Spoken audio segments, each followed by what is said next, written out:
bahwa orang Kristen yang setia, ya walaupun dia jatuh dalam dosa, tetapi dia akan bertobat, dan pertobatan itu meliputi bagaimana cara-cara hidupnya.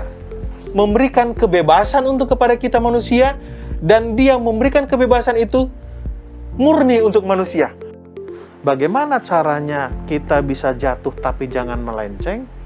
Yaitu tadi, segenap hatimu, segenap pikiranmu, segenap hidupmu. Kan begitu?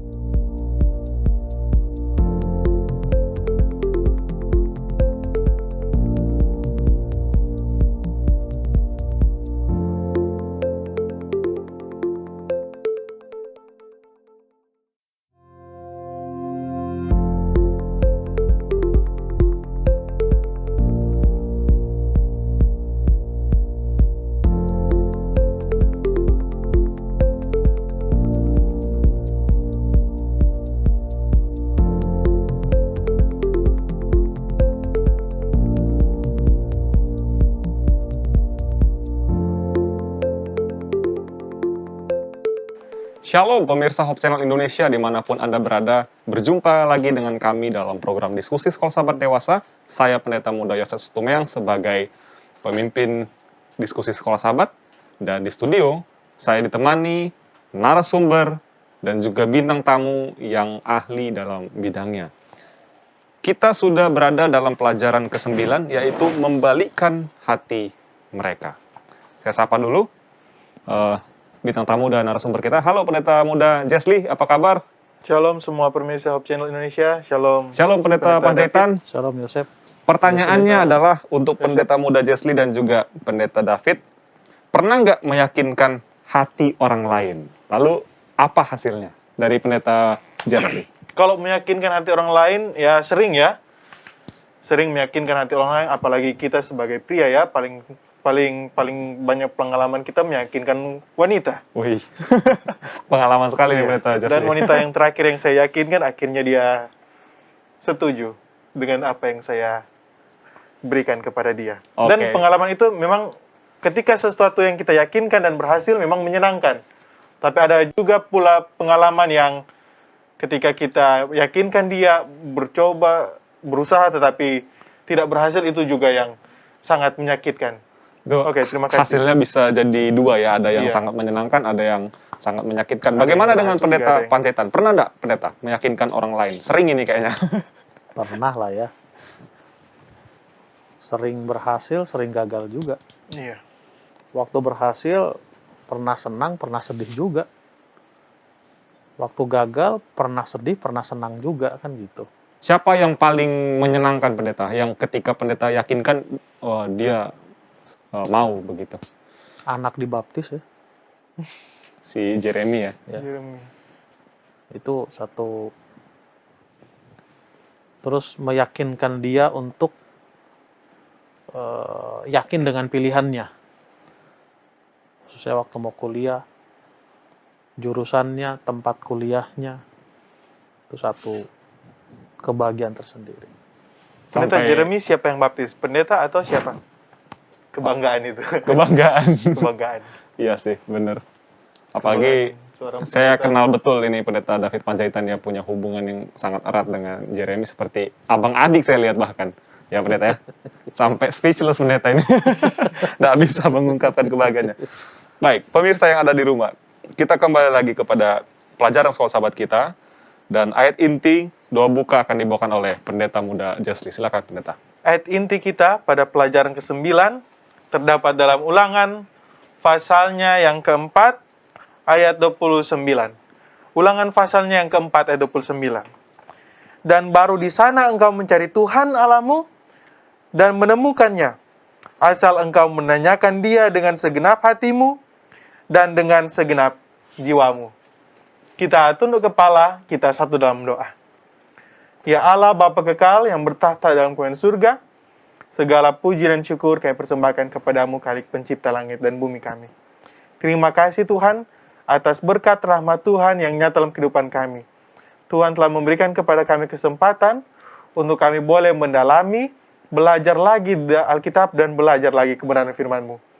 Tuhan, kebutuhan terbesar kami ialah kuasa Roh Kudus dari sorga, memenuhi hati dan pikiran kami masing-masing, menjamah hati dan pikiran dan perkataan kami, sehingga kebenaran firman Tuhan boleh dikabarkan, nama Tuhan dapat dipuji dan dimuliakan. Terima kasih Tuhan, sudah mau mendengar dan menjawab doa ini sesuai dengan kemurahan dan kehendak-Mu.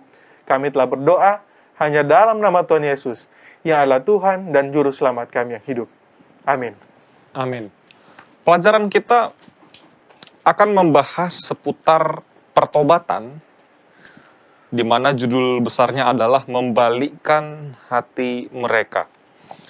Kita mengetahui bahwa ada satu benda yang sangat penting, yang selalu harus ada, yaitu cermin. Benar ya, Pendeta Panjaitan, berapa lama kira-kira bercermin? Sebelum bekerja, ke gereja mungkin, atau ke kantor uni dan lain sebagainya?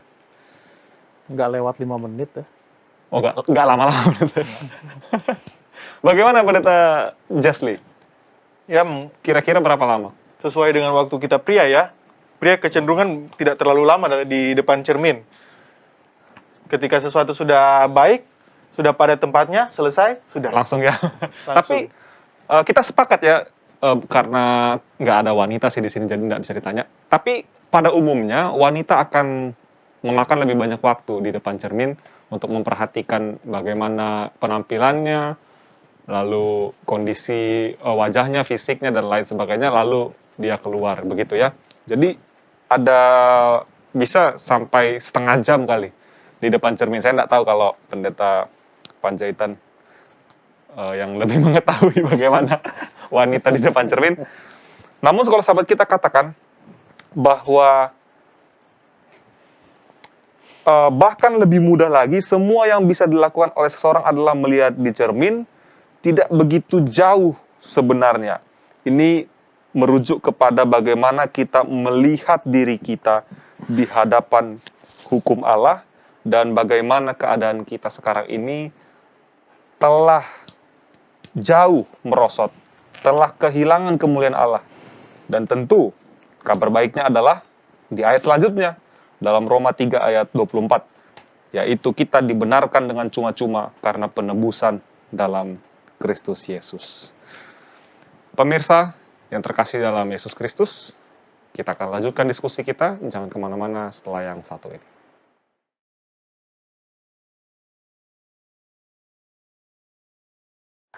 Kita masuk pembahasan pada hari Minggu, silahkan Pendeta Jasli. Oke, terima kasih. Kalau kita lihat pada pembahasan hari Minggu, agak gimana ya pembahasan hari Minggu, apalagi mereka gunakan dalam bahasa Alkitab, bahasa Ibrani, mi yiten. Kalau kita lihat ini dari dua kosakata ya, mi dan yiten. Mi kalau kita lihat di sini dikatakan untuk menunjukkan kepada siapa yang akan ditujukan, dan yiten dia berarti will give atau to give, to put, to set. Di sini dikatakan. Jadi kalau kita gabungkan ini, kita bisa berarti siapakah yang akan memberi, siapakah yang akan diberi, siapakah yang akan mengatur ini, di definisinya dalam bahasa Ibrani. Sehingga kalau kita lihat, Sekolah Sabat memberikan kepada kita penjelasan bahwa dalam frasa Perjanjian Lama, ini menyatakan ide dari sebuah harapan, sebuah keinginan, atau menggambarkan seseorang yang menginginkan sesuatu. Jadi dia berharap bahwa dia mendapatkan sesuatu dengan ungkapan, siapakah yang akan memberikan ini? Siapakah yang akan menerima ini? Dengan berharap bahwa sesuatu itu akan diberikan. Di sini di Sekolah Sabat memberikan beberapa contoh dalam ayat Alkitab ya. Dalam Keluaran 16 ayat 3 di sini diparaphrase, kalau saja kami mati tadinya di tanah Mesir oleh tangan Tuhan. Kalau saja ini datang dari kata miyeten. Ya. Mereka ternyata di sini kalau kita secara literal kita translate, ternyata mereka menginginkan mereka apa? Di Mesir. Mereka menginginkan mereka masih di Mesir. Selanjutnya dalam Mazmur 14 ayat 7 Daud berucap, ya datanglah kiranya dari Sion keselamatan bagi Israel. Dan di bahasa Ibrani ini, bahasa aslinya ditranslate juga dengan kata-kata miyiten. Dan dalam Ayub 6 ayat 8, kiranya terkabul permintaanku. Diterjemahkan lagi dengan kata miyiten, ya, keinginan mereka. Mereka punya harapan yang tinggi. Mereka punya sebuah keinginan yang, oh Tuhan, inilah yang Tuhan inginkan. Tetapi dalam Ulangan pasalnya yang kelima, ayat 22 sampai 29, kita melihat konteks yang lain. Kalau tadi konteks dari pandangan, dari sudut pandang manusia, di Ulangan pasalnya yang kelima ayat 22 sampai 29, terlebih khusus pada ayatnya yang ke-29, dikatakan demikian. Kiranya hati mereka selalu begitu, yakni takut akan daku dan berpegang pada segala perintahku, supaya baik keadaan mereka dan anak-anak mereka untuk selama-lamanya. Dikatakan di sini, kiranya hati mereka selalu begitu. Tuhan katakan, kiranya hati mereka selalu menuruti perintah Tuhan. Miyiten. Ternyata Tuhan juga menginginkan, mengharapkan kita, menginginkan lebih, bahwa hati kita selalu menurut kepada Tuhan. Sekolah Sahabat katakan di sini bahwa penggunaan miyiten dalam Ulangan 5 ayat 29 itu, ini menyatakan bahwa Allah memberikan kebebasan untuk kepada kita manusia, dan Dia memberikan kebebasan itu murni untuk manusia. Manusia bisa memilih apakah hati mereka tetap akan berpegang kepada Tuhan atau tidak. Dan inilah satu hal yang Allah berikan kepada manusia. Kebebasan untuk mereka memilih, dan Allah menghargainya dengan tidak menginjak kebebasan itu, ya. Allah tetap memberikan kebebasan itu. Paragraf terakhir, Sekolah Sahabat katakan kepada kita, dan sama seperti manusia bebas untuk berdosa, kita juga bebas untuk memilih Tuhan, untuk memilih terbuka pada pimpinannya, untuk memilih melalui memberikan respon pada Roh Kudus, bertobat dari dosa-dosa kita, dan untuk mengikuti Dia. Pada akhirnya, pilihan itu adalah milik kita. Hanya kita, dan itu adalah sebuah pilihan yang kita miliki untuk dibuat hari demi hari, saat demi saat. Jadi inilah yang Tuhan harapkan. Tuhan mengharapkan kepada kita, Dia mengungkapkan melalui frasa miyiten. Kiranya umat-umatku apa? Berpegang terus kepada kita. Tetapi ingat, kebebasan itu memilih, kebebasan untuk memilih agar bergantung kepada Tuhan tetap menjadi milik kita. Terima Baik. kasih, Pastor. Luar biasa, Pendeta Jesli, atas pemaparan dan penjelasannya. Ada satu hal yang menarik, frasa kalau saja, ya, itu miyiten, ya, seandainya, dan if only, begitu ya kira-kira Pendeta Panjaitan, ya. Pertanyaannya, ada nggak penyesalan yang pernah atau bahkan sampai sekarang kadang-kadang terngiang di pikiran kita? Kejadian masa lampau yang, ya, saya gagal dalam itu, lalu masih terngiang, harusnya saya begini, harusnya saya tidak begitu. Itu ada nggak, Pendeta? Sampai sekarang, kalau Ada. di kehidupan Ada. Pendeta? Ada. Ada, ya? Ya. Bagaimana menghadapinya, Pendeta? Karena kan orang Israel sering menyesal mereka. Walaupun begitu banyak mujizat, ada mana, tiang awan, tiang api, mending mati di Mesir, begitu kan kalau dari ungkapannya. Kalau kehidupan Pendeta bagaimana? Saya manfaatkan waktu yang ada. Pertanyaan mungkin penyesalan dalam hal apa? Iya, Kan gitu. begitu. Betul-betul, Pendeta. Saya waktu sekolah, SD, SMP, SMA, kuliah, banyakan mainnya daripada belajarnya. Jadi, tujuan utama itu adalah main, belajar itu adalah hobi. Oh iya, itu istilah kami. Lalu setelah selesai dari kuliah, baru terbuka mata saya, rupanya di dunia pekerjaan ini, pelayanan ini harus banyak belajarnya daripada mainnya. Nah, sejak tamat dan ditempatkan, komitmen saya waktu itu dan saya masih pertahankan sampai sekarang, paling tidak saya harus selesaikan baca satu buku dalam waktu 1 kuartal. Lalu saya tambahkan, apa saja saya baca informasi. Bahkan sekarang mungkin berkurang, dulu kelopak mata saya itu sampai hitam sini. Kenapa? Itu karena membaca pendeta ya. Ya banyak cari-cari lah, otak-atik sana sini segala macam. Itulah penyesalan dulu dan apa yang saya buat sekarang. Jadi saya pikir, aduh mungkin kalau saya dulu terbalik prinsipnya ya, mungkin saya tidak persis seperti sekarang ini. Tapi di sisi yang lain, saya syukuri itu semua. Karena itu adalah sebuah proses yang harus kita ikutin, yang Tuhan izinkan terjadi dalam kehidupan kita, yang membawa kita ke keadaan kita sekarang ini. Oke. Luar biasa kesaksian dan juga pelajaran dari pendeta Panjaitan. Begitu juga ulasan yang diberikan oleh pendeta Jesli. Kita akan lanjutkan setelah yang satu ini.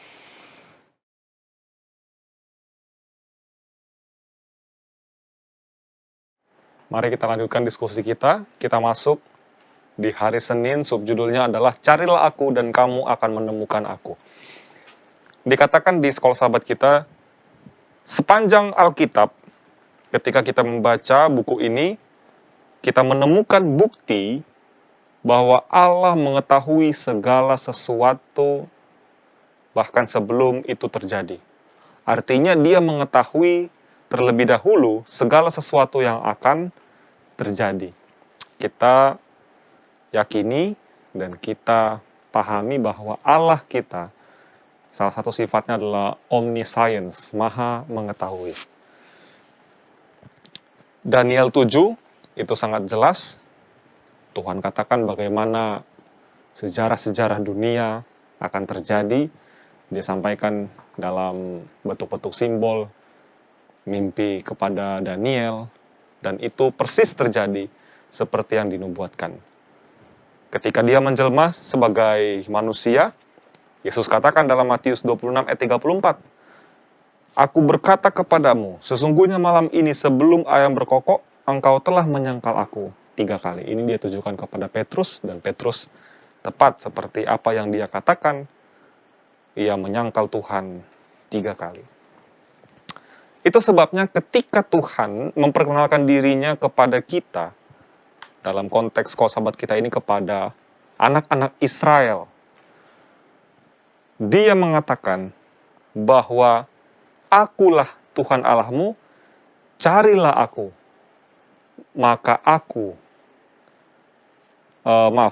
kamu akan menemukan aku. Sebetulnya pernyataan ini agak gimana gitu pendeta ya? Karena kan sebetulnya Tuhan yang mencari kita. Tapi di sini Tuhan katakan carilah aku. Kira-kira apa perbedaannya tuh? Apa perbedaannya pendeta? Kenapa di saat yang lain Tuhan katakan Tuhan yang mencari kita? Tapi di pelajaran sekolah sahabat kita di hari ini, Tuhan malah minta supaya kita mencari Dia. Yang benar yang mana? Kita mencari Tuhan atau Tuhan yang mencari kita? Bisa sama-sama benar, bisa sama-sama salah. Tergantung Kita konteksnya. lihat dari sudut pandang yang mana, kan begitu. Oke. Kalau dari sudut pandang inisiatif keselamatan, maka Allah mencari kita itu benar. Lalu kita mencari Allah itu salah. Kalau dari inisiatif keselamatan. Nah, sekarang konteksnya dalam pelajaran sekolah sahabat kita adalah, bayangkan sudah 40 tahun Tuhan mengajarkan, memberikan contoh, memberikan kesempatan kepada generasi itu untuk tidak mengikuti apa yang dilakukan oleh nenek moyangnya. Kan gitu. Ya. Nah, sederhananya begini. Tuhan mengharapkan keseriusan mereka. kesungguh-sungguhan mereka untuk mencari siapa? Mencari Mencari Tuhan. Tuhan. Jadi ekspresi daripada kata itu adalah Tuhan ingin melihat keseriusan mereka, apakah memang mereka mau menjaga perjanjian itu dengan siapa? Dengan Allahnya. Contoh, kayak di rumah lah, ada barang kita yang kita tidak bisa temukan. Lalu kita tanya, lalu gini, apa yang kita lakukan? Kalau kita serius dengan barang itu, kita akan cari. Ya. Kan begitu. Kalau kita tidak serius, ya kita cek aja. Di mana nih? Nggak tahu. Lu nggak cari? Ah, udahlah, nggak perlu kok. Kan begitu. Iya. Tapi di satu sisi, lagi ngapain? Aduh, lagi nyari sesuatu nih. Emang untuk apa? Perlu gua sama itu. Makanya, kalau dari segi konteks keseriusan, benar kita yang harus mencari dia. Walaupun, keseriusan ya. Iya. Walaupun Allah tahu kemana akhir daripada perjalanan. Nah, kemahatauan Allah itu tidak mengurangi bobot, jatah, kesempatan dari manusia itu untuk memilih. Ya, oke, silakan pilih. Itu berbeda dengan ajaran apa? Predestination. Tuhan sudah tahu mana yang bakal Takdir. selamat gitu, pendeta. Kita bukan tidak mempercayai, kita tidak mempercayai takdir, tapi Tuhan Maha tahu. Betul. Kalau kamu pilih jalan ini akhirnya. Seperti lagu anak-anak itu loh. Di dalam dunia ada dua jalan, kalau gitu. Lebar dan sempit. Lebar dan sempit, mana kau pilih? Yang lebar, Mati, apa? katanya. Mati jiwamu. Apa? Saya lupa lagi. Tapi yang sempit, Tapi yang sempit jiwa berglori. Kan tahu ujungnya kemana? iya. Tahu. Tapi kemahatauan itu tidak membatasi kesempatan kita, kualitas, dan segala macam apalah kata yang cocok agar kita bisa menggunakan hak memilih kita. Oke. Baik, satu lagi pendeta. Ya. Disebutkan dalam Ulangan 4 ayat 25. Ya. Ini sebenarnya yang menjadi permasalahan kenapa Tuhan suruh orang Israel untuk berbalik atau bertobat.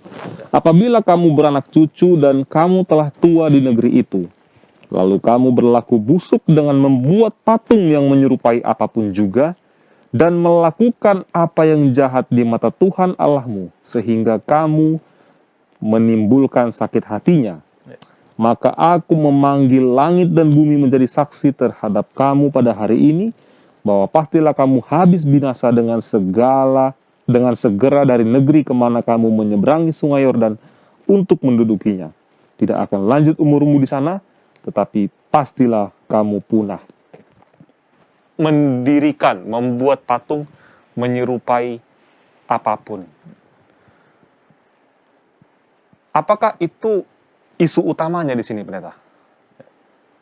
Kalau misalnya saya buat ini kita serap untuk zaman kita ya. Kalau saya buat patung Tuhan Yesus, itu gimana, pendeta? Tapi nanti boleh dijawab karena waktu kita sudah menandakan untuk break sejenak. Jangan kemana-mana, kita akan kembali setelah yang satu ini.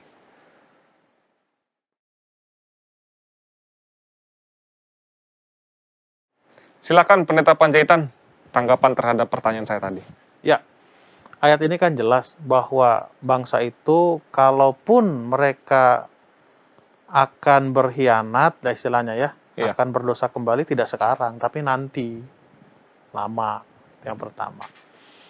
Lalu berlaku busuk dengan membuat patung yang menyerupai apapun juga.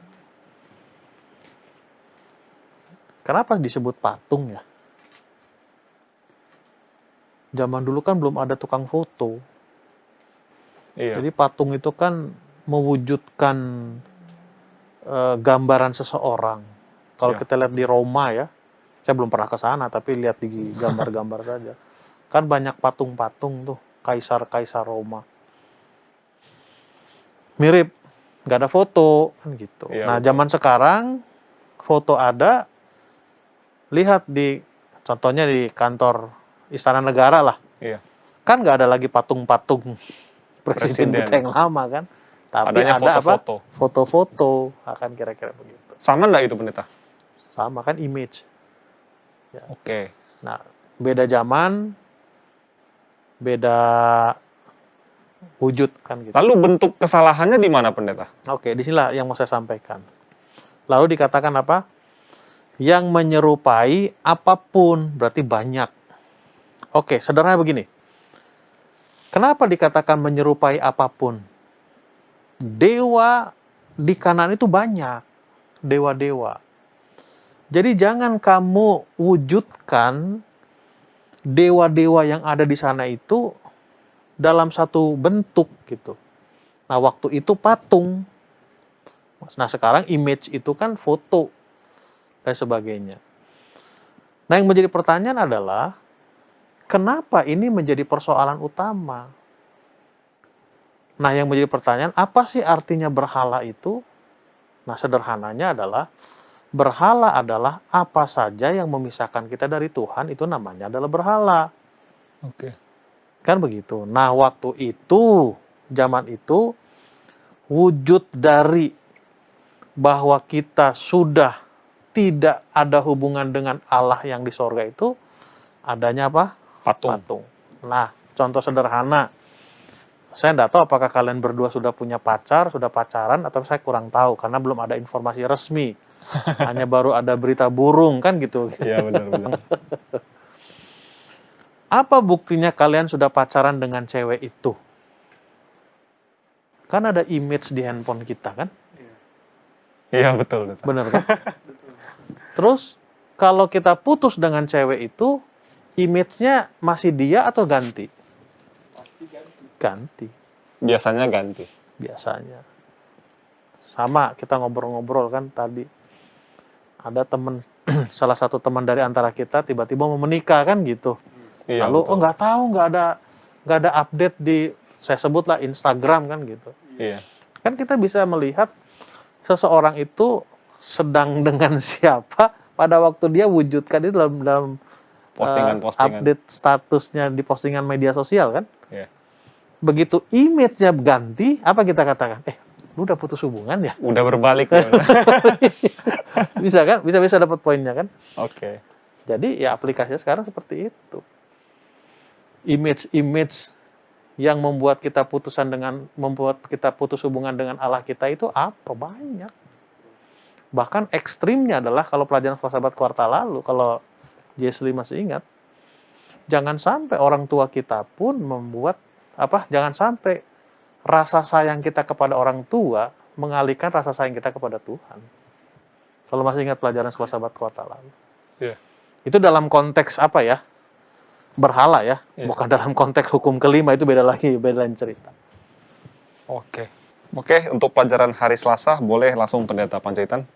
Ya, Selasa ini kembali bahasa yang sulit kita mengerti ya. Bahasa Ibrani hanya para pendeta yang Iya. pelajari pendeta ya. Tapi saya mau ambil ilustrasi begini.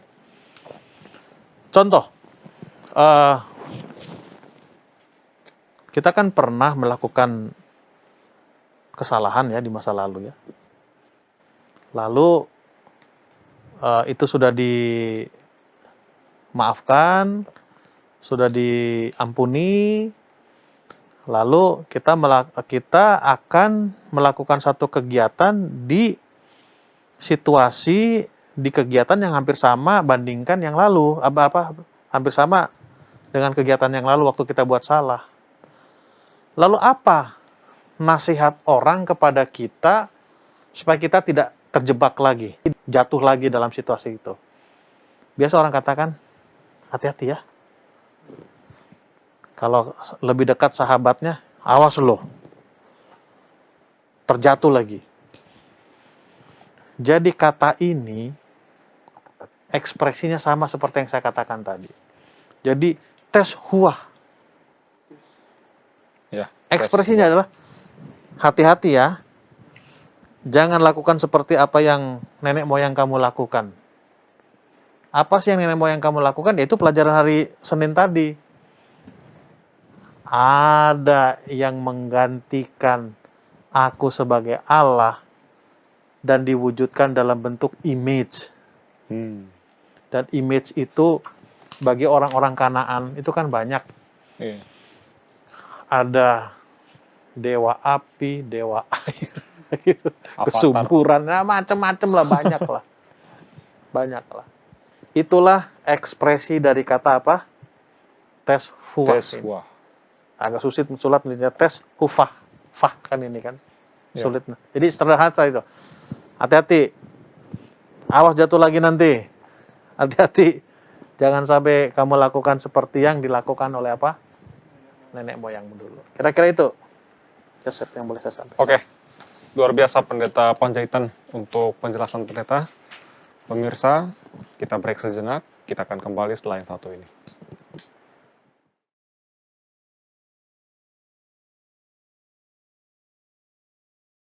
Mari kita lanjutkan untuk pelajaran hari Rabu. Silahkan Pendeta Jesli. Oke, pelajaran kita pada hari Rabu dengan segenap hatimu. Pada pelajaran hari Rabu ini, landasan kita terdapat dalam Ulangan pasalnya yang ke-30, ayat 1-10. Kalau kita review lagi yang pekan lalu, kita belajar bagaimana ya Allah itu menyatakan kasih sayang, kasih karunia, kebaikan, walaupun orang-orang Israel ini mungkin di kehidupan lama mereka apa? Mereka undur dari Tuhan, mereka tidak mendengarkan Tuhan, tapi inilah menyatakan bahwa Allah mengasihi mereka, Allah menyatakan kasih karunia-Nya kepada mereka. Ulangan 4 ayat 7 katakan, sebab bangsa besar manakah yang mempunyai Allah yang demikian dekatnya seperti Tuhan Allah kita? Setiap kali kita memanggil kepadanya. Tuhan katakan, bangsa mana selain bangsa Israel yang mempunyai Allah seperti mereka? Kasih sayangnya, perhatiannya ya. Kita lihat bagaimana bangsa Israel di padang gurun selama 40 tahun. Allah yang memberikan mereka makan. Allah yang memberikan mereka minum. Allah yang menjagai mereka. Walaupun kalau kita lihat mereka tidak bekerja, tetapi mereka bisa terpelihara kehidupan mereka di padang gurun. Dan inilah yang Tuhan katakan. Ketika Allah mengasihi mereka dengan begitu besar kasih-Nya, Tuhan juga ingin respon kita sebagai umat-umat-Nya. Bagaimana respon kita terhadap kasih yang sedemikian besar? Saya mau tanya kepada Pendeta Yosef. Pendeta Yosef, kalau ada seorang wanita, kita bicara konteks orang muda, wanita yang perhatian kepada Anda, kasihnya dia tunjukkan kepada Anda, bagaimana respon Anda kepadanya? Pasti senang.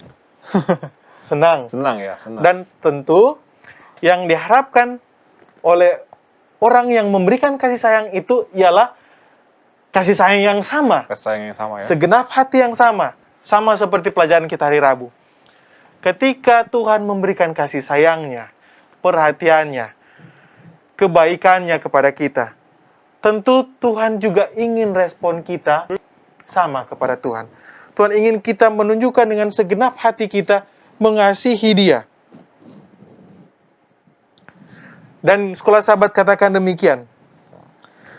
Jika hati mereka benar dengan Allah, tindakan mereka akan mengikutinya. Artinya mereka akan menurut. Ketika hati mereka benar kepada Tuhan, Tuhan memberikan kepada mereka teladan. Ini loh hati yang benar. Kasih sayang kepada mereka, kebaikannya.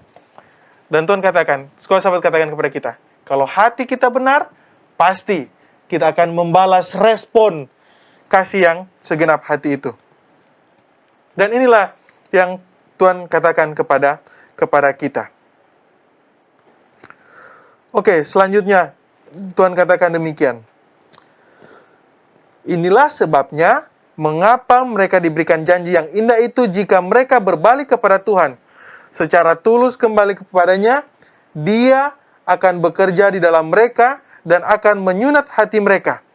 Dan mereka harus membuat pilihan di tengah-tengah penawanan saat mereka berbalik kepada Allah. Ketika mereka membuat pilihan yang baik, Tuhan katakan, Dia akan memberkati mereka, dan bagian berkat itu bahwa Dia akan bekerja di dalam mereka dan mengubah hati mereka agar mereka tetap bergantung, bersandar kepada Allah.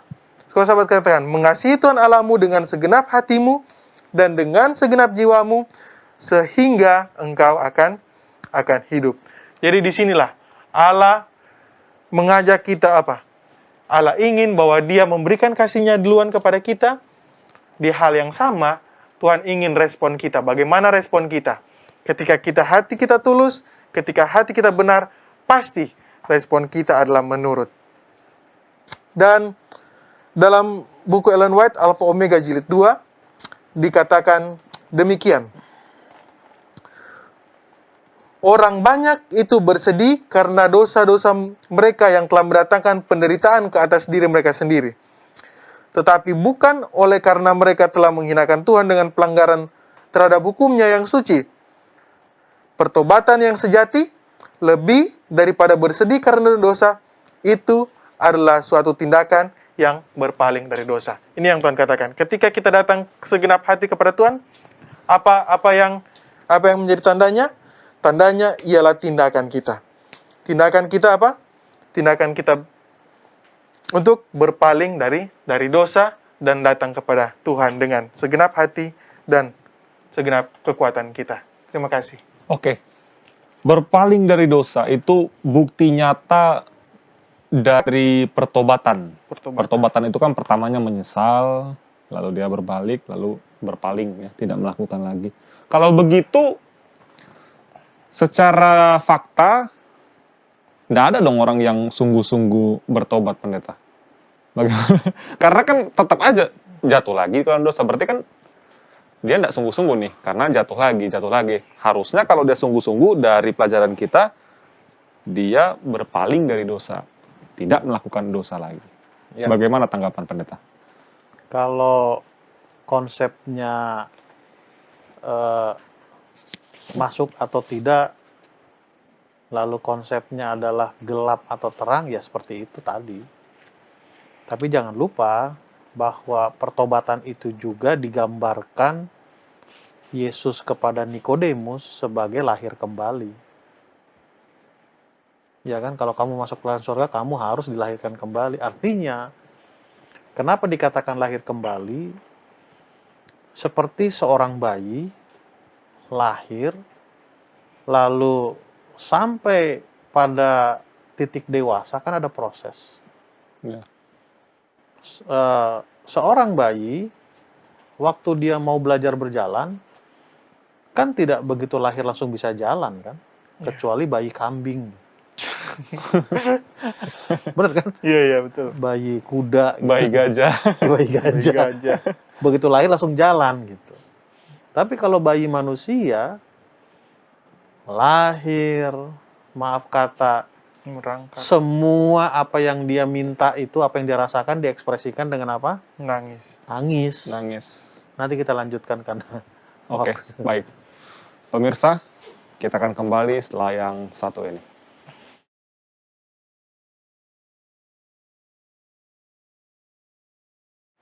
Kita lanjutkan diskusi kita, tapi sebelumnya silahkan lanjutkan pendeta Panjaitan tadi. Ya. Nah, yang menarik dari bayi-bayi yang baru lahir dan mengalami proses pertumbuhan ini, kan bukan bayi yang lain menjadi ukuran bahwa bayi ini mengikuti proses dengan baik dan benar, kan tidak. Nanti kalau kalian sudah menikah, punya anak, kalian akan alami ini. Pada waktu bayi kalian nanti lahir, nanti dari rumah sakit akan dikasih namanya kartu sehat untuk bayi. Jadi itu biasa setiap bulan harus cek posyandu lah dulu istilahnya, ini ke rumah sakit, terserah di mana dibawa. Nanti di situ ada bayi umur sekian, idealnya timbangannya sekian, lalu respon dari bayi itu seperti ini, baru dinyatakan Sehat. bayi itu sehat. Nah, seperti saya katakan tadi, bukan bayi sana yang menjadi ukuran untuk bayi ini, tidak. Tapi ukurannya adalah apa? Ini. Jadi ini istilahnya kartu sehat ini sama seperti cermin tadi. Iya. Pelajaran kapan tuh? Di pendahuluan. Senin, kalau salah. Iya. Joseph katakan. Senin. Jesslyn katakan tadi. Nah, kalau dari segi Alkitab rohaninya itu adalah seperti hukum Taurat menjadi cermin buat kita. Tapi semua itu adalah apa? proses. Proses. Kadangkala ada jatuh, tetapi tetap Ya. menuju kesempurnaan pendeta ya. Contohnya seperti anak kami lah, Jeremy kan sekarang umur 21 tahun. Waktu dia masih bayi, berapa kali kami ajarkan untuk bisa jalan, bisa lari, jatuh terus. Tapi kan pada waktu dia jatuh, kami nggak pecat dari keluarga Panjaitan kan. Enggak kan. Kami terus ajar-ajarin, sehingga nanti satu titik, dia yang akan menuntun kami, saya, bapaknya, untuk berjalan. Mungkin karena saya udah nggak bisa jalan karena umur, fisik, dan apa. Itu namanya sebuah proses. Jadi itu yang pertama. Lalu yang kedua, bedakan seseorang itu jatuh sebelum menerima Yesus dan dia jatuh setelah menerima Yesus. Itu beda. Perbedaannya apa pendeta? Satu, waktu dia jatuh sebelum menerima Yesus kan tidak ada jaminan keselamatan. Tapi jatuh pada waktu dia menerima Yesus, sesudah menerima Yesus ada jaminan keselamatan dengan catatan dia bangkit lagi untuk apa? Untuk berjalan. Oke, luar biasa ya. Mari kita lanjutkan pelajaran kita di hari Kamis, bertobat dan diubahkan. Di Perjanjian Baru, tentu saja ini adalah kitab yang diisi dengan ide pokok-pokok pertobatan. Semua menyinggung tentang pertobatan, bagaimana untuk bertobat, apa itu sifat bertobat, semuanya dituliskan di surat-surat buku-buku Perjanjian Baru. Faktanya, Yohanes Pembaptis memulaikan pelayanannya dengan panggilan untuk bertobat.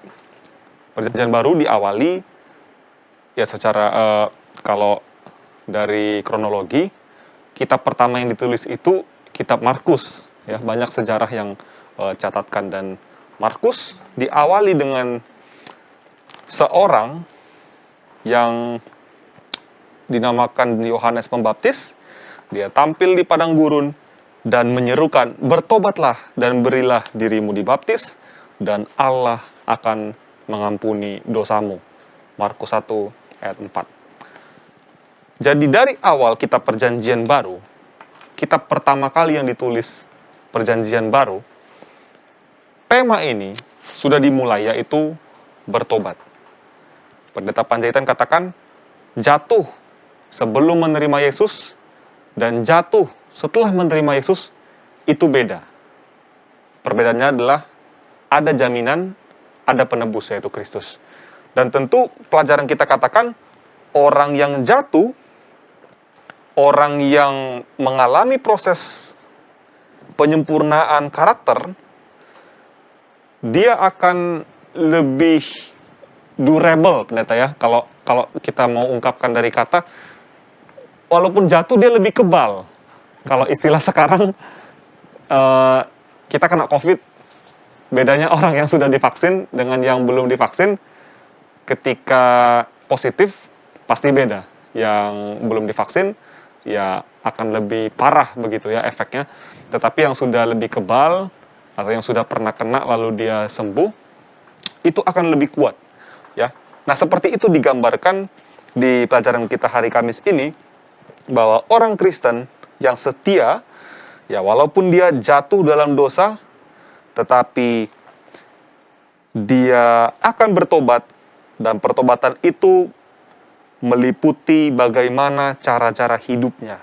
Ya, cara-cara hidupnya akan berubah, dia akan belajar dari kejatuhannya, dan dia akan menjadi yang lebih baik. Ya, tentu dia bersandar kepada Yesus, karena tadi Pendeta David katakan, setelah menerima Yesus, Yesus menjadi patokan, Yesus menjadi jaminan.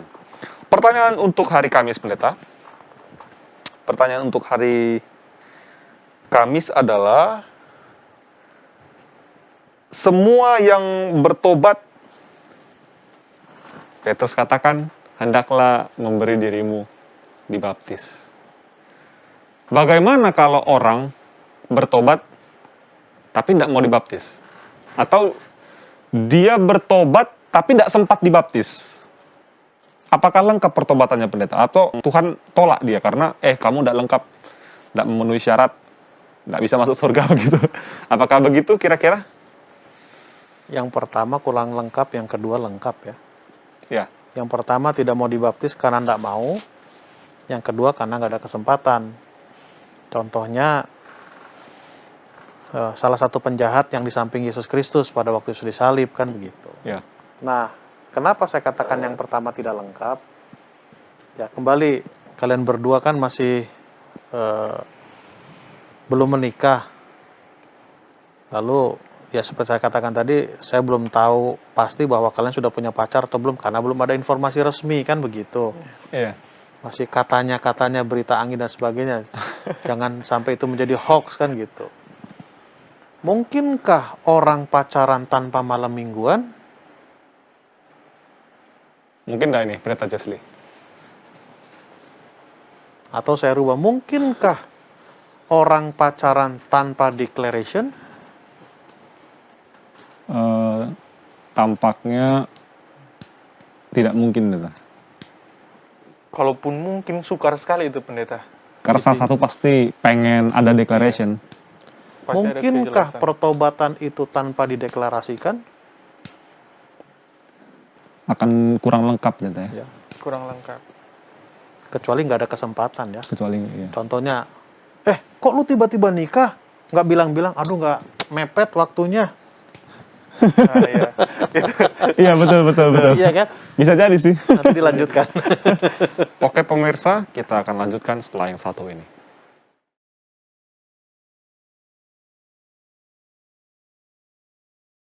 Ya, Pendeta Panjaitan silahkan dilanjutkan yang tadi.